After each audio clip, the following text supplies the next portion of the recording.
নমস্কার প্রিয় ছাত্রছাত্রী, Netaji Subhas open university UG CBCS education honours পেপারে সাজেশন দিচ্ছি। পেপার 1, পেপার কোড CCED 01, 2025 সালের পরীক্ষার্থীদের জন্য সাজেশন দিচ্ছি। ইউনিট 1-এ একটু বেশি প্রশ্নই তোমাদের পড়তে হবে, তবে আমি বলে দেবো কোন প্রশ্নগুলো সবচেয়ে গুরুত্বপূর্ণ, তার উপরে তোমরা জোর দিও। তো প্রথমে আসি মান 10-এর জন্য, যেখানে প্রথম প্রশ্ন হচ্ছে শিক্ষা দর্শন বলতে কি বোঝায়, শিক্ষার ব্যক্তিতান্ত্রিক এবং সমাজতান্ত্রিক লক্ষ্য ব্যাখ্যা করুন। আমি পরে বলছি কোনটা গুরুত্বপূর্ণ, আগে পড়ে নিই। ভাববাদ বলতে কি বোঝায়, কিভাবে শিক্ষার লক্ষ্য পাঠ্যক্রম ও শিক্ষকের ধারণার ভাববাদের দ্বারা প্রভাবিত হয়। শিক্ষার সমাজতাত্ত্বিক ভিত্তি বলতে কি বোঝায়, শিক্ষার বিভিন্ন কার্যাবলীর বিবরণ দিন। মূল্যবোধের চর্চা ও অনুশীলন বলতে কি বোঝায়, শিক্ষা কিভাবে গণতন্ত্রকে উন্নত করে আলোচনা করুন। যে কৃষ্ণমূর্তির শিক্ষা দর্শন আলোচনা করুন।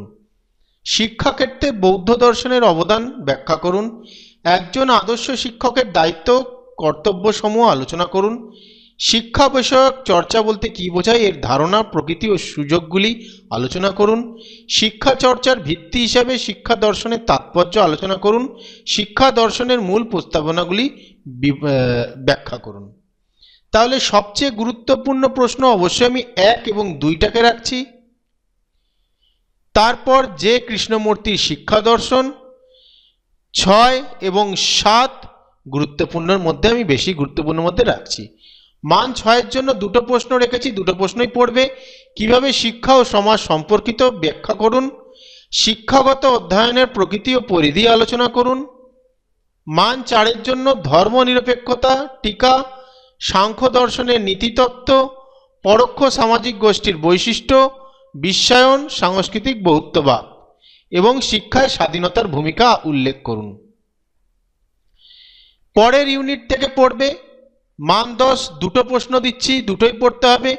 নারী জাতির শিক্ষার সমস্যা এবং তার সম্ভাব্য সমাধানগুলি আলোচনা করুন। মানব সম্পদ উন্নয়নে শিক্ষার ভূমিকা আলোচনা করুন।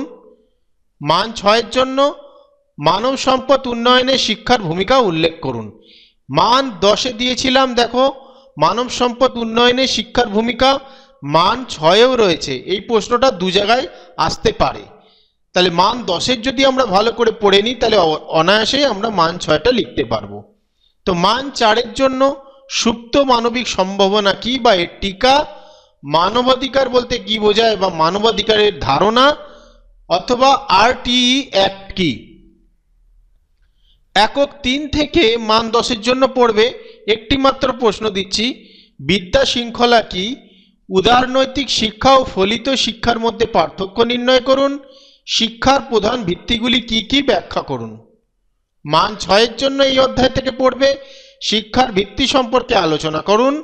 সমাজ বিজ্ঞানের চর্চা ক্ষেত্রে শিক্ষাকে কেন অন্তর্ভুক্ত করা হয়েছে, ইতিহাস কিভাবে শিক্ষার ভিত্তি গঠন করে। মান 4 ফলিত শিক্ষার দুটি উদাহরণ, অ্যাকচুয়ালি ফলিত শিক্ষার উদাহরণ দিয়ে সামান্য ব্যাখ্যা হয়তো মান 4-এর জন্য আসতে পারে। ব্যবহারিক স্বাস্থ্য কাকে বলে বা এর ধারণা, এভাবেও প্রশ্ন আসতে পারে।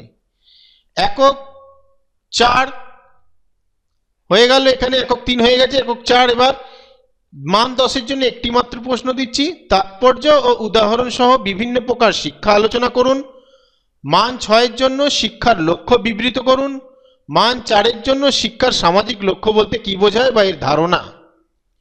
একক 5 থেকে 10 নম্বরের প্রশ্ন, সমাজায়ন প্রক্রিয়ায় বিদ্যালয় ও সংবাদ মাধ্যমের ভূমিকা আলোচনা করুন।